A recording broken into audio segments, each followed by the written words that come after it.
I got a new job recently. This girl started the same day as me. She was a legacy, which, I mean, her mom worked there, so she was super excited. She walked in, she was like, oh my God.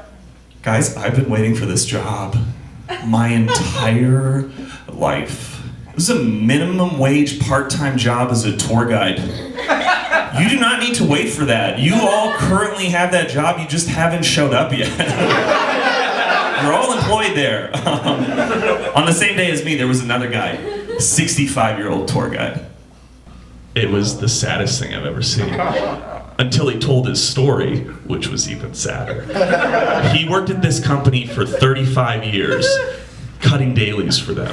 And then 3 weeks before his retirement, they fired him, so they wouldn't have to pay him a pension. And so, what he did was come back as a tour guide, which sounds like the worst revenge movie ever. Like Liam Neeson's like, I don't want to do that.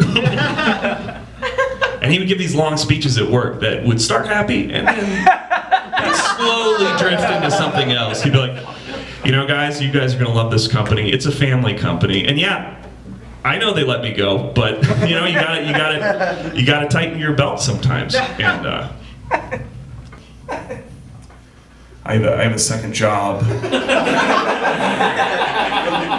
at the restaurant Five Guys, and I have to close, so I'm just one guy in Five Guys. And then that's how he would start his day.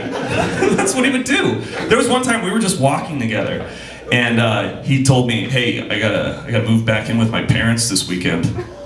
Which was a weird thing to say, because I asked him what his favorite movie was. Sorry. But I love saddies, they're my people. So I kept talking to him and I was like, oh man, that's rough. He's like, yeah, you know, sometimes you just gotta do things you don't wanna do. And then it occurred to me that Mark has no idea about suicide. Just like never even heard of the concepts. Like I just wanted to tell him one time when we were walking together, just be like, hey Mark, what are you doing this weekend?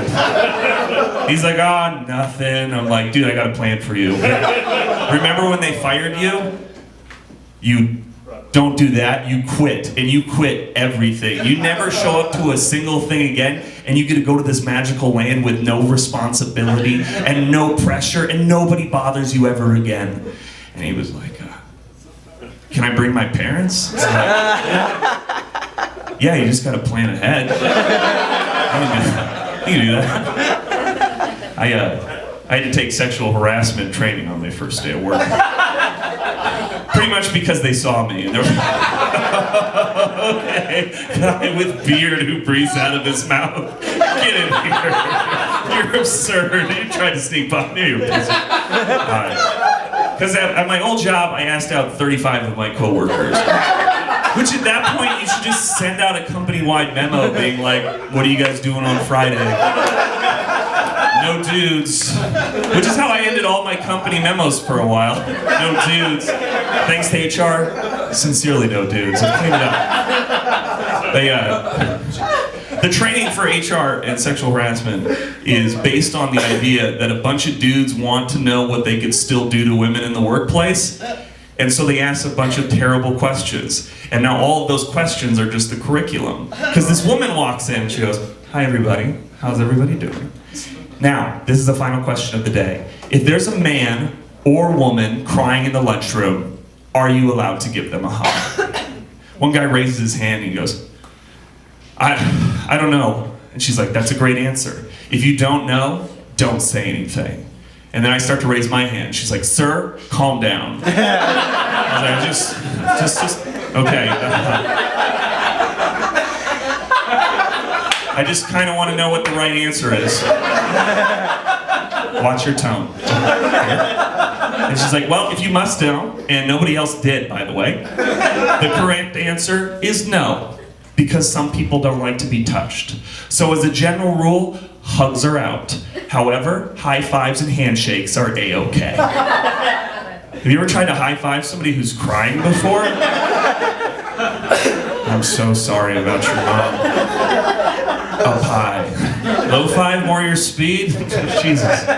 Also, don't cry in the lunchroom. Cry in the bathroom like an adult. It smells like shit in there, you feel like shit, it's perfect. Then I think we can all agree if I come to the bathroom and try to give you a hug that is sexual harassment. Judy, how you doing in stall 2? Just wanted to check on you. How's the breakup? By the way, everybody smells great in here. I think I'm just gonna stay in here for the rest of the day. I got sexually harassed at work one time, which, I mean, I'm pretty distracting, so it's hard for people to get work done, but some people take it too far. And the HR woman, who was really sexy, which you should also not say at work, she comes up to me, beautiful woman. She just comes up, she goes, Jake, how long have you been growing that beard? I was like, well, I've been growing it. And then she takes her hand and just starts touching my face like that. I'm just like, are you allowed to do this as a member of HR? And she goes, only if I think it's welcomed. Which sounds like every HR excuse you've ever heard.